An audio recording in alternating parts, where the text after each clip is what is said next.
I've always preferred animals to people. Animals are honest. If a dog growls, it means back off. If a wolf howls, it's signaling the pack. But people smile while they sharpen the knife behind their back. My name is Eric. I work at a wildlife rehabilitation center in Central California. I spend my days fixing broken wings and nursing coyotes back to health. I'm used to the dark. I'm used to weird noises in the brush. But nothing prepared me for what I found on County Road 314. It was New Year's Eve, 2019. I was driving home late after a double shift, exhausted, with my only company being Bax, my 3-year-old Australian Kelpie. Bax was usually the perfect co-pilot. He'd curl up in the back seat and sleep until we hit the driveway. But that night, as we cut through the miles of dormant almond orchards, Bax woke up. The orchards in winter are like a graveyard of trees, endless rows of gnarled, leafless branches stretching out into the fog. No houses, no streetlights, just the black asphalt and the trees. About halfway home, Bax started whining. It wasn't a feed me whine. It was urgent. He stood up, pacing the back seat, scratching at the door panel. All right, buddy," I muttered. I pulled over onto the gravel shoulder. The car headlights cut 2 bright cones into the endless rows of trees. I left the engine running to keep the heat on, grabbed my phone, and opened the back door. The air was dead calm, damp, cold. Bax jumped out, sniffed the air, and immediately the hair on his back stood up. A ridge of jagged fur. He didn't pee. He stood rigid, staring into the darkness between the trees. Then, he let out a sound I'd never heard from him before. A low, vibrating growl that seemed to come from his chest cavity. Bax, "Bax, let's go!" let's go," I whispered. Suddenly, he bolted. He didn't run away. He ran toward something. He shot into the orchard, disappearing into the fog. "Bax, no!" I yelled. I cursed, clicked on my phone's flashlight, and ran after him. The beam was weak, barely cutting 10 feet ahead. The mud sucked at my boots. "Bax, come here!" I ran about 50 yards deep into the orchard. The road was gone. The car lights were just a faint glow behind me. Then I tripped. My foot caught on a lip of earth, and I went down hard, face first, into the cold mud. My phone flew out of my hand, landing screen down. I scrambled up, wiping mud from my eyes, and realized what I had tripped over. It wasn't a root. It was a tire rut. Deep, fresh tracks carved into the soft soil. I froze. Why would a heavy vehicle be this deep in the orchard at midnight? That's when I heard it. It was coming from maybe 30 yards away.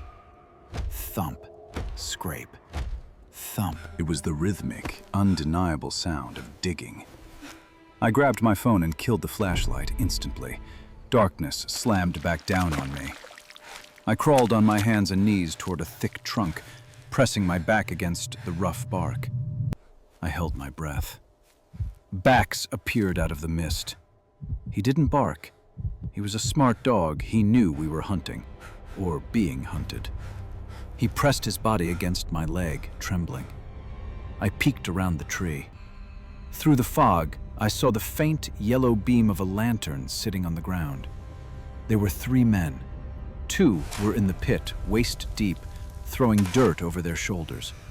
The 3rd man was standing above them, smoking a cigarette. The cherry of the cigarette glowed bright red in the dark. Next to the pit was a shape wrapped in heavy black industrial plastic. It was long. It was lumpy. Hurry it up. It was a body. "Hurry it up," the patrol smoking shifts man at said, midnight. his voice We carried don't have perfectly in much the time damp air. left. "I don't want to be here when the patrols shift." "Hit a rock," one of the diggers grunted. "Give me a minute." Give me a minute. My heart was hammering against my ribs so hard I thought they could hear it. I needed to leave. Now. I reached down to grab Bax's collar, signaling him to move. As I shifted my weight, my boot came down on a dry, fallen branch. Crack. The digging stopped instantly. The silence that followed was heavier than the grave they were digging. "Who was that?" the smoker hissed. Animal? "Animal?"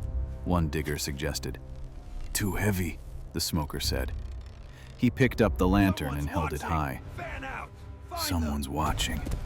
Fan out. Find them." Panic is a chemical dump in your brain. Fight or flight. I chose flight. I scooped Bax up in my arms. He's 50 pounds, but adrenaline makes things light. And I ran. I sprinted back the way I came, dodging trees, slipping in the mud. Behind me, I heard heavy boots pounding the earth. "Over there! Movement!" a voice shouted.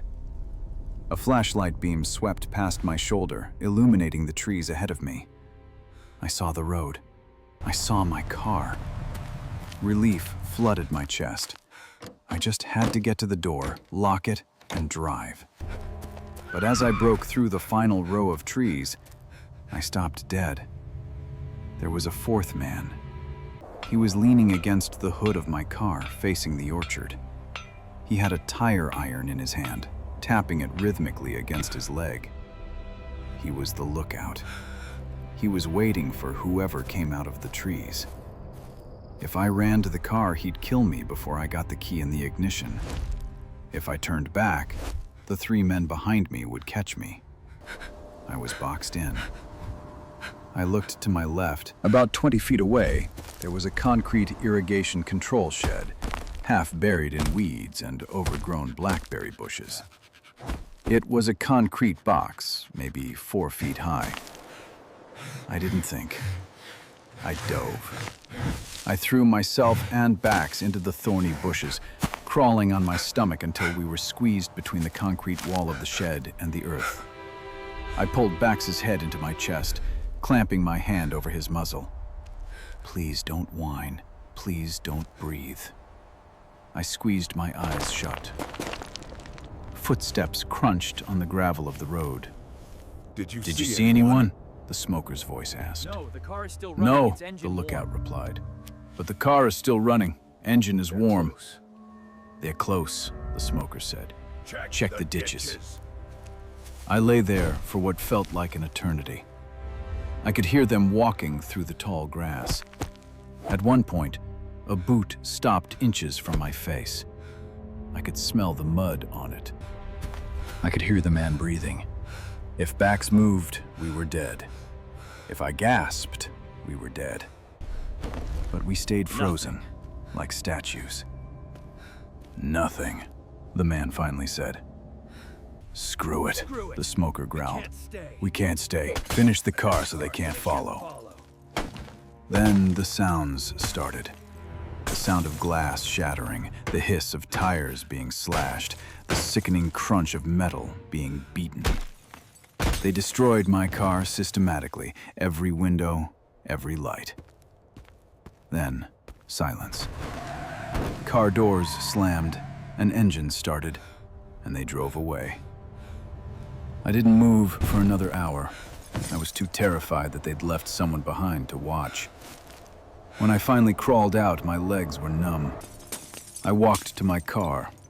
It was a wreck. Sitting on its rims, windshield caved in. But the engine was still idling. A miracle. I drove home at 5 miles an hour on the metal rims with no headlights, navigating by the moonlight. I didn't call the police that night. I was too scared they were watching the Swear to scanners. God, it was waiting for me. A week later, Barely I made told it a out friend alive in the when I sheriff's turned onto County department. Road 314. He went quiet. Have to believe me. He told me that County Road 314 notorious is a dumping known ground for dumping gang hits ground from the for city. gang hits from the Eric was city. in extreme danger. Had He been said that seen if I had or been caught, seen, You would have been dumped if I had into been the very caught, hole beside the plastic I would have wrapped gone into body. that hole right next to the plastic bag. I moved to Oregon 2 months later. I still have Bax. He sleeps in my bed now. And every time he growls at the dark, I lock the door. And I grab the gun I bought the day after New Year's. Because I know what's out there. And I know how deep the holes are.